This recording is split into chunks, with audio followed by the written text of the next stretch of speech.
The Bee Sting by Paul Murray is a book in which one of the main characters, Imelda, quite near the beginning of the book, gets stung by a bee underneath her wedding veil.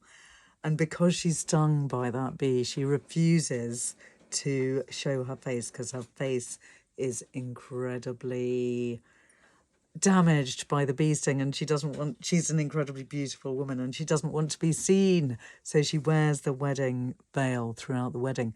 And we later realize there are many reasons why this is maybe not all that it seems, as well as the fact that she is marrying the brother of the man that she loved, because the man that she loved died in a car blaze. Not giving too much away there, because that happens quite near the beginning of the book. Hence my veil. I'm imagining the horror of a bee under the veil stinging me. So the bee sting is longlisted for the Booker Prize, and that's 2023. And it is a particularly brilliant book, coming in at 600 pages.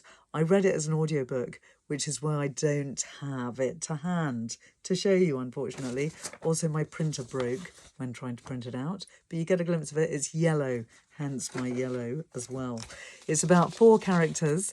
They are Dickie, the dad, who is the brother of Frankie, the one that died.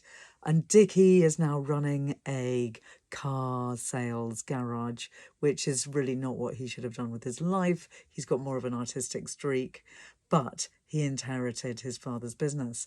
Then we have his wife, Imelda, who's a beauty, the one who wears the veil and refuses to reveal her face once she has been disfigured by the bee sting. And she is essentially a woman who has been betrayed by life.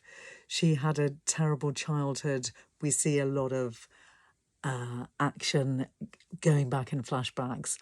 She then was marrying the man she loved, Frankie. Everything seemed great, but he died, and she ended up marrying his brother in something that could have been a beautiful act of love, but it doesn't necessarily turn out that way. Won't be giving too much away. So we have those two, the parents. Then we also have the children, Cassandra and PJ. Cassandra is a grumpy teenage girl who is really fed up with the small town where they live in Ireland. She's desperate to get away. They're going through a recession. Everything's horrible. And then there's PJ, the son, who loves his dad at the beginning, but spends a lot of his life playing video games. And the rest of the time he spends with his dad in a bunker outside their garden, creating a kind of apocalyptic bunker where they can live as a family when everything goes tits up, because we have the climate change crisis going on throughout the book. There's also a man called Victor who helps them with their bunker and aids them, abets them in their madness. And Victor actually is probably the maddest of the lot. These stories are all told by the characters themselves. We start off in third person and then we go into second person for a massive chunk of the book. Probably a whole third of the book is written in the second person, but to each character is you, which is kind of mad and quite interesting and occasionally odd to read. And then the third section of the book all goes quite intense, where we have little snippets of thoughts from each of the major characters, and we even go into the heads of some of the minor characters too.